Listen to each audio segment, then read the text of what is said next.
A'udzu billahi minasyaitonir rajim. Bismillahirrahmanirrahim. Assalamualaikum warahmatullahi wabarakatuh.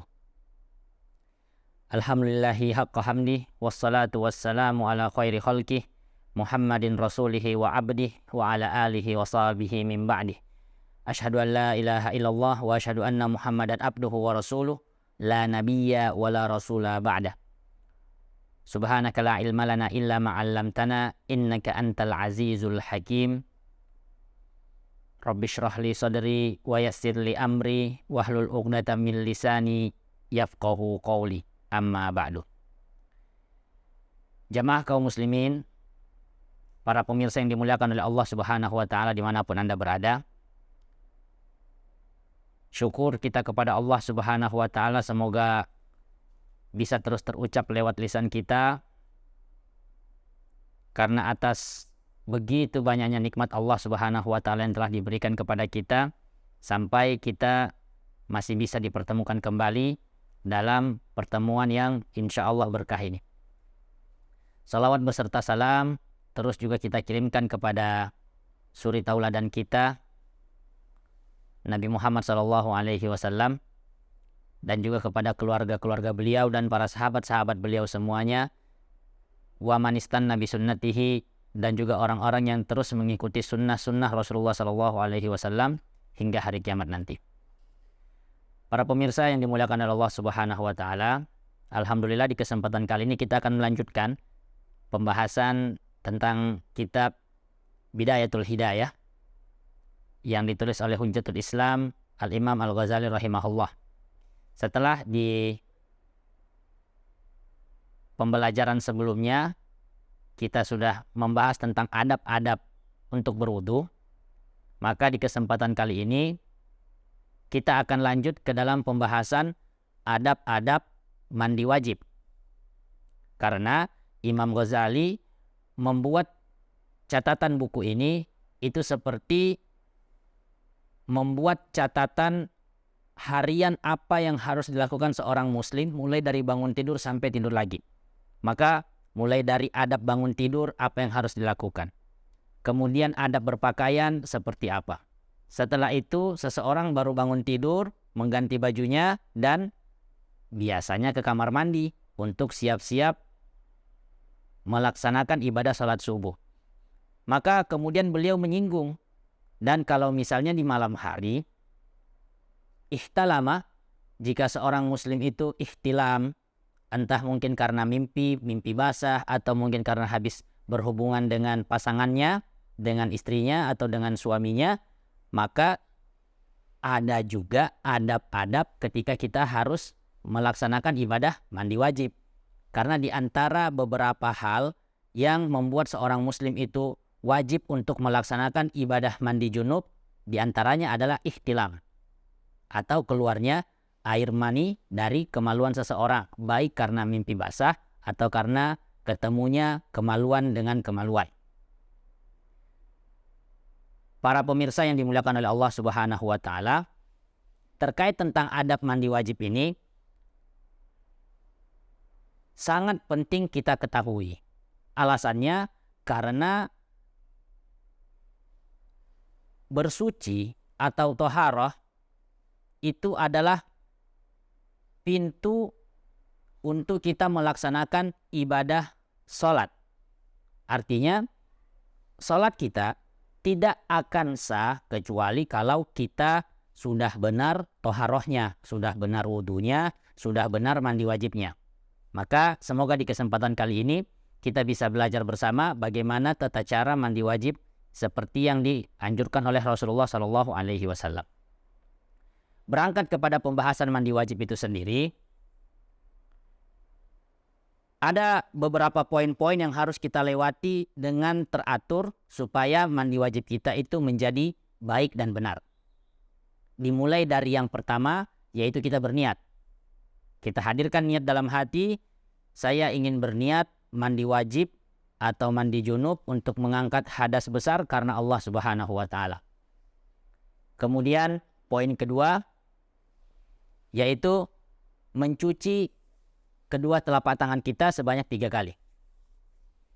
Setelah mencuci kedua telapak tangan kita, poin selanjutnya yaitu membersihkan kemaluan atau bagian-bagian tubuh yang terkena air mani. Membersihkan bagian-bagian tubuh sambil digosok. Dan poin selanjutnya adalah mencuci kedua tangan dengan sabun. Ini berdasarkan salah satu riwayat dari Ibunda Maimunah bintil Harits radhiyallahu taala anha yang menjelaskan tentang bagaimana tata cara Rasulullah Shallallahu alaihi wasallam melaksanakan mandi wajibnya. Mulai dari niat, kemudian mencuci kedua tangan, kemudian mencuci daerah kemaluan, kemudian setelah itu mencuci tangan lagi dengan sabun, baru hadirkan lagi niat untuk berwudu. Hadirkan niat untuk berwudu di dalam hati, kemudian berwudu seperti biasa. Dimulai dari kumur-kumur, istinsyak, membasuh wajah, tangan sampai siku, dan seterusnya sampai kaki. Terkait membasuh kaki, ada dua pendapat yang disampaikan oleh kedua istri Nabi tentang bagaimana tata cara mencuci kaki ketika hendak mandi wajib. Jika kita melihat hadis dari Ibunda Maimunah bintil Harits, maka Rasulullah Shallallahu alaihi wasallam mengakhirkan cuci kakinya. Artinya beliau berwudu seperti biasa, tetapi tidak mencuci kaki. Setelah selesai menyiram seluruh tubuh, baru beliau mencuci kakinya di akhir. Tsumma tanahha faghasala rijlaihi. Tapi kalau kita mau melihat dari riwayat kedua, riwayat Ibunda Aisyah radhiyallahu taala anha, ketika beliau mengatakan kuntu aktasilu ma Rasulullah sallallahu alaihi wasallam, yaitu beliau merekam tentang bagaimana tata cara Rasulullah sallallahu alaihi wasallam, dan dalam riwayat ini beliau melihat Rasulullah ketika berwudu, beliau berwudu dengan sempurna sampai membasuh kedua kakinya. Setelah selesai membasuh kedua kakinya dalam berwudu, barulah beliau membasuh dan menggosok seluruh tubuhnya. Maka bagi seluruh pemirsa yang dimuliakan oleh Allah Subhanahu wa taala, bisa memilih salah satu di antara kedua ini. yakni ketika sedang berwudu untuk mandi wajib, boleh kaki itu diakhirkan atau dilakukan di awal. Selanjutnya, setelah seseorang berwudu, yang dilakukan setelah itu membasuh rambut, mengalirkan air ke seluruh rambut, dan diusahakan semua kulit-kulit kepala kita ini harus terkena air. Karena salah satu inti dari melaksanakan ibadah mandi junub ini atau taharah mandi junub ini, yaitu seluruh anggota tubuh kita terkena siraman air. Maka jika orang yang memiliki rambut yang lebat ataupun panjang, dianjurkan untuk menggosok-gosok bagian kepalanya supaya bisa mengalirkan seluruh air ke bagian kepala orang tersebut. Dilakukan sebanyak 3 kali. Setelah bagian kepala selesai, apa poin selanjutnya? Yaitu menyiramkan air ke anggota tubuh dimulai dari bagian yang kanan. Setelah bagian yang kanan selesai, dilanjutkan ke bagian yang kiri. Dan jangan sampai kita lupa, jika orang memiliki jenggot yang tebal, maka dianjurkan untuk menyela-nyela jenggotnya agar seluruh air itu mengenai anggota tubuhnya. Dan juga jangan kita lupa daerah-daerah lipatan seperti telinga, belakang telinga, ketiak, selangkangan, kemudian juga bagian pusar. Diusahakan agar semua air itu mengalir ke seluruh tubuh. Dan ada satu hal yang harus kita perhatikan bersama. Jangan sampai atau diusahakan sebisa mungkin saat proses menyiram seluruh tubuh ini dengan air, usahakan tangan kita tidak menyentuh kemaluan. Karena ketika tangan kita menyentuh kemaluan, kita diharuskan untuk berwudu lagi setelah mandi wajib jika mau melaksanakan sholat. Tetapi kalau kita tidak menyentuh kemaluan, tangan kita tidak menyentuh kemaluan, maka setelah mandi wajib, kita kalau mau melaksanakan sholat subuh atau sholat yang lainnya, boleh langsung sholat tanpa harus wudhu. Karena di dalam mandi wajib sendiri sudah ada wudhunya.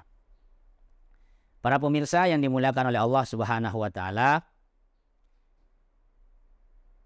itulah beberapa poin urutan tentang bagaimana tata cara mandi wajib yang diajarkan oleh Rasulullah Shallallahu Alaihi Wasallam dan perlu kita ketahui bersama. Bahwa inti dari mandi wajib itu yang pertama adalah niat, yang kedua yaitu membersihkan seluruh anggota tubuh yang terkena najis, menghilangkan najis. Maka dianjurkan ketika kita mandi wajib itu menggosok-gosok badan kita, apalagi daerah-daerah yang terkena najis itu dianjurkan untuk digosok-gosok atau pakai sabun supaya bisa hilang bentuk dan baunya. Dan yang terakhir yaitu mengalirkan air ke seluruh tubuh. Para pemirsa yang dimuliakan oleh Allah Subhanahu wa Ta'ala, kemudian di bab tentang adab-adab berwudu ini ada satu poin yang penting yang disampaikan oleh Imam Al-Ghazali sebagai nasihat untuk kita semuanya. Poin tersebut beliau katakan tentang fa innan nawafila jawabirun lil faraid. Poin agar kita tidak meremehkan perkara-perkara sunnah. Karena sebelumnya beliau menyinggung bahwa yang fardu atau rukun wudhu itu hanya ada 5. Yaitu pertama ada 6. Yaitu pertama niat, kemudian membasuh wajah, kemudian juga itu membasuh tangan sampai ke siku, kemudian membasuh sebagian kepala atau seluruhnya, dan yang terakhir membasuh kaki sampai ke mata kaki. Adapun yang lain itu adalah perkara sunnah, seperti berkumur-kumur, kemudian juga memasukkan air ke hidung. Hanya saja perkara sunnah itu jangan kita tinggalkan. Kenapa? Karena orang yang meninggalkan perkara sunnah pasti dia rugi. Karena fungsi ibadah sunnah, fungsi amalan-amalan sunnah untuk memperbaiki, menyempurnakan amalan-amalan wajib kita. Contoh seperti sholat. Dalam sholat, berapa kali kita bisa sholat fardu yang begitu khusyuk, tidak memikirkan apa-apa selain hanya beribadah kepada Allah Subhanahu wa Ta'ala? Pasti sedikit. Ada-ada saja kesempatan ketika kita sudah mau sholat wajib, kemudian dalam sholat kita teringat bagaimana keluarga saya, bagaimana pekerjaan saya di kantor, apa yang saya harus lakukan setelah ini. Artinya, pahala yang kita dapatkan tidak sempurna. Makanya Rasulullah mengajarkan kepada kita ada yang namanya sholat-sholat sunnah setelah sholat fardu atau sebelum sholat fardu. Fungsinya untuk menambal perkara-perkara ibadah-ibadah wajib kita yang tidak sempurna. Sebagaimana firman Allah Subhanahu wa Ta'ala lewat lisan Rasulullah Sallallahu Alaihi Wasallam, saat kita semua dikumpulkan oleh Allah untuk dihisab, kemudian ditimbang amalan ibadah kita, tetapi jika amal ibadah kita itu masih kurang beratnya atau sholat kita itu masih kurang berat pahalanya, maka kata Allah Subhanahu wa Ta'ala kepada para malaikatnya, fanzur minal ibadi min nawafilihi. Lihat bagaimana ibadah-ibadah sunnahnya, sholat-sholat sunnahnya seperti apa. Jika ada, maka jadikan itu sebagai penyempurna amal ibadah sholat wajibnya supaya bisa menjadi bertambah. Disinilah pesan dan nasihat oleh Imam Al-Ghazali bahwa jangan sampai kita meremehkan ibadah-ibadah sunnah dalam kehidupan kita. Karena fungsi ibadah sunnah itu untuk menyempurnakan perkara-perkara ibadah wajib kita.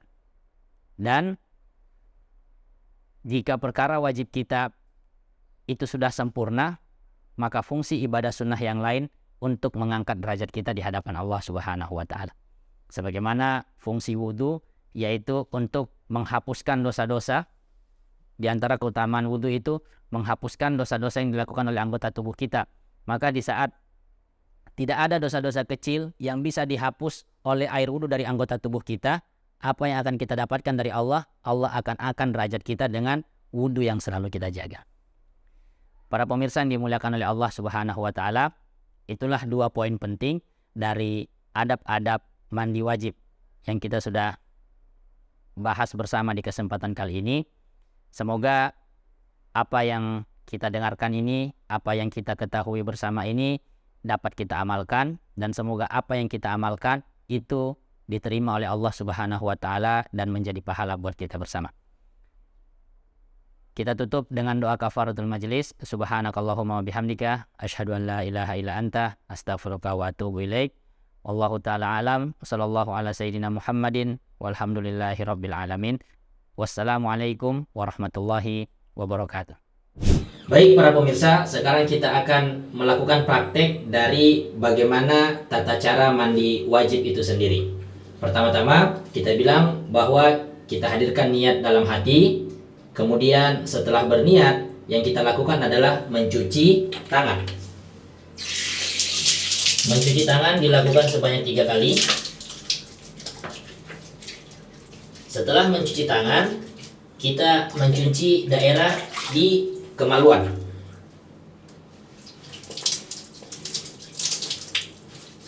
Setiap anggota tubuh yang terkena, mohon maaf, air mani itu kita cuci sampai bersih, sampai hilang dari anggota tubuh kita. Kemudian setelah itu yang dilakukan adalah mencuci tangan dengan sabun.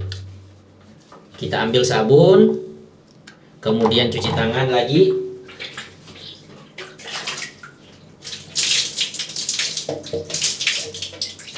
Dan setelahnya melaksanakan wudhu.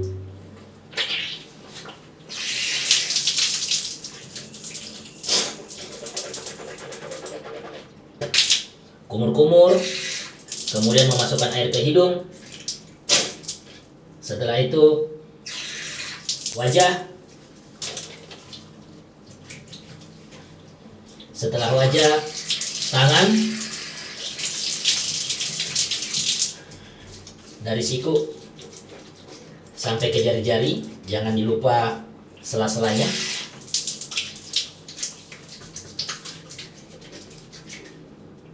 Semua ini kita lakukan sebanyak 3 kali. Dan kepala, telinga,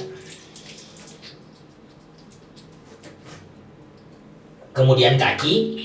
Seperti yang disampaikan tadi, boleh kita langsung lakukan di awal, sebagaimana hadis dari Ibunda Aisyah, atau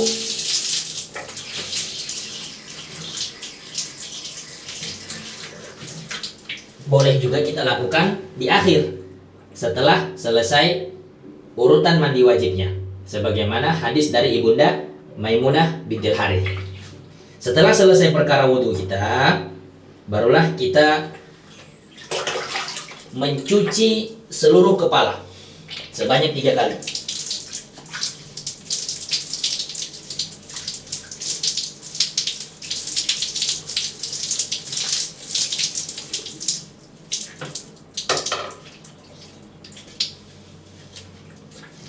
Diusahakan seluruh air mengalir ke kulit kepala kita, maka dianjurkan untuk sambil digosok-gosok.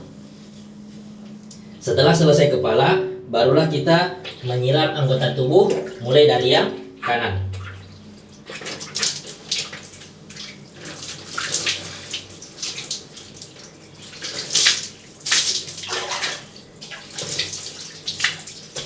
Bagian depan sambil digosok-gosok, ke bagian belakang juga, kemudian kaki, perhatikan daerah-daerah lipatan. Setelah selesai anggota tubuh sebelah kanan, yang sebelah kiri.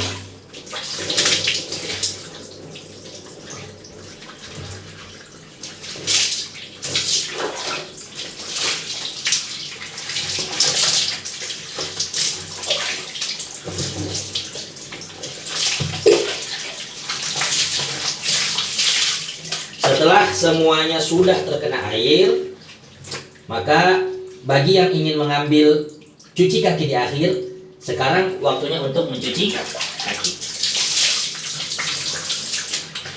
Jangan lupa sela-sela jari kakinya juga dicuci. Dan setelah itu kita ambil handuk untuk mengeringkan tubuh kita semuanya. Ingat, diusahakan agar jangan dalam proses ini tangan kita itu menyentuh kemaluan, karena itu bisa membatalkan wudhu, sehingga kita wajib untuk wudhu lagi setelah melakukan ibadah mandi junub. Baik, sekian untuk praktek kali ini. Terima kasih banyak.